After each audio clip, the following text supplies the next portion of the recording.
कि जो भारत देश है इसकी विविधता में, इसकी विभिन्नता में एकता है।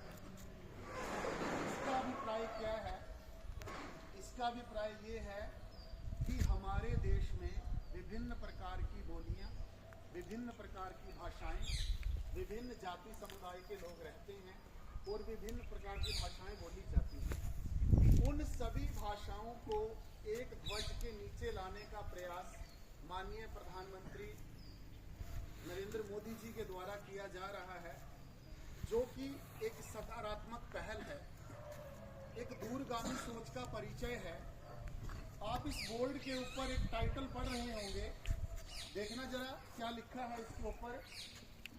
आओ मिलकर मनाएं 75 दिवसीय भारतीय भाषा उत्सव। जिस प्रकार बेटा हम कोई भी परिवार के अंदर, देश के अंदर, समाज के अंदर त्योहार मनाते हैं, कोई उत्सव मनाते हैं, उसी प्रकार ये भाषाओं का उत्सव मनाया जा रहा है। जिस समय देश आजाद हुआ था उस समय सबसे बड़ी जो विडंबना थी, जो सबसे बड़ी गंभीरता थी, वो ये थी कि पूरे के पूरे देश के अंदर हिंदी भाषा को लागू नहीं किया जा सका।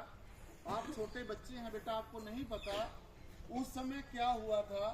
उस समय उस आज़ादी के बाद इतने गंभीर परिणाम निकले कि तमिल में, दक्षिण में, ये जितने भी ये दूसरे क्षेत्र हैं, उनके लोगों ने स्वयं को आग लगा ली कि जब आप ये कह रहे हैं कि देश आजाद है, तो देश आजाद का क्या मतलब हुआ? देश आजाद को उन्होंने किस तरीके से लिया कि हम अपनी भाषा बोलेंगे, हम हिंदी भाषा को स्वीकार नहीं करेंगे।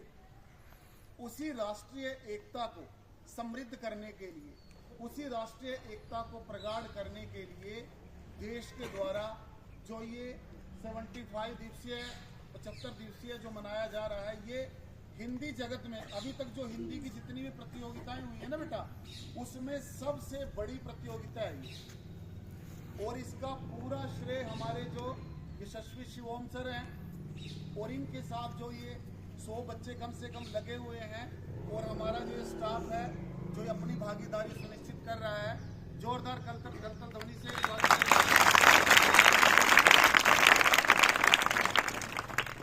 इसी श्रृंखला को आगे बढ़ाते हुए मैं सबसे पहले बुलाना चाहूंगा अपनी बेटी जसमीत को। जसमीत आए बेटा, जल्दी आओ। जसमीत